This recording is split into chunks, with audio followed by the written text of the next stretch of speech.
All right, back to the GIIC Innovation Summit, and let's actually set the ball rolling on this spotlight. I think yesterday, if I remember what Jan was telling us in the briefing at dinner, was that there's got to be a wow moment that we want to derive from these conversations. Now, I think the wow moment definitely comes by the sheer number of vehicles that are sold, cars that are sold in India. Last count, 2024, I think India recorded 4.2 million cars that were sold on Indian roads. Now, anybody who doubts the India growth story, who has questions on the fact that India is now the fourth largest economy, I think just the sheer volume of the number of cars that are sold in India tells us that the economic health of the country is great and only getting better.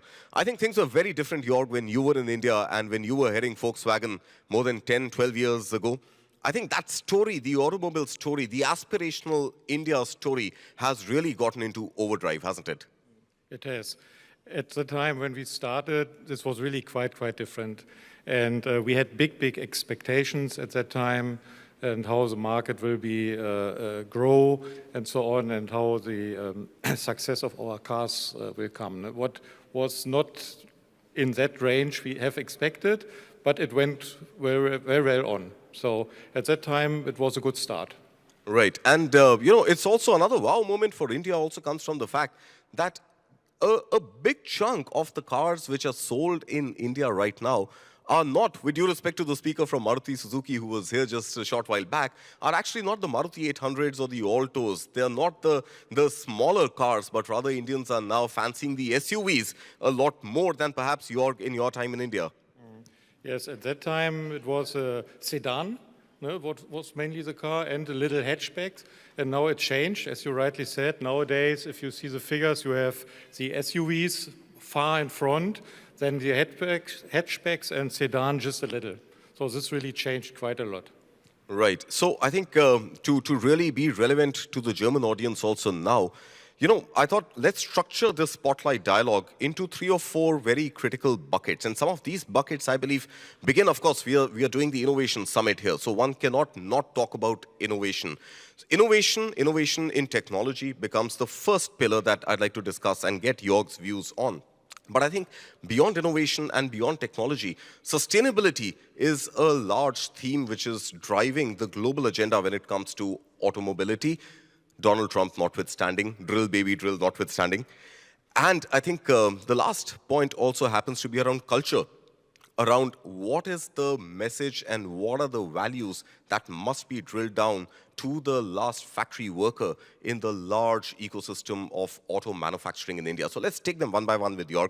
Jorg, to begin with, innovation, collaboration in innovation, technology transfer, and this whole challenge which I think it's not just the auto sector, it's industries across the world that try to balance out quality and affordability. How does technology, innovation bridge the gap where great technology could also be greatly affordable?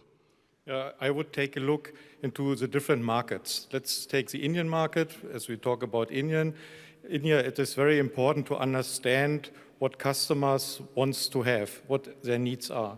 And based on this, on concrete problems, I call it problems or needs or expectations, you need to work on innovation, yeah? Because if you think, let's say in Europe, somewhere in the development center, you have good ideas how a car look like, this does not work. Yeah, maybe this was the approach 20 years ago or so, but not nowadays. Now you have to sit together with your customers or with your teams, with your diverse teams, sitting together and solving concrete problems together in a safety space also, what is also important, because right. My topic is people, yeah, how to bring people to innovation. You need to create also a safety space where people can work together, collaborate in an open way, also being allowed maybe to make some mistakes or so. This also has to be possible, because these are also results. And then if you bring all these things together, I think then you are on the way to create innovation. All right. I cannot not think about China as an example. Are there lessons from China for Germany as well as from India? For India, the fact that innovation at scale, brilliant product launches, and affordability all come together in pretty much the entire electric mobility market, which China has been able to sort of, create wonders in. I'm talking BYD, I'm also talking Xiaomi. You've seen diversification, you've seen traditional electronics companies now really come out with battery technology and with innovation in the automobile sector, where affordability as well as quality come together. Are there lessons in perhaps technology, innovation, diversification? What can India or Germany learn from the China example when it comes to at least electric mobility and the innovation for new age mobility?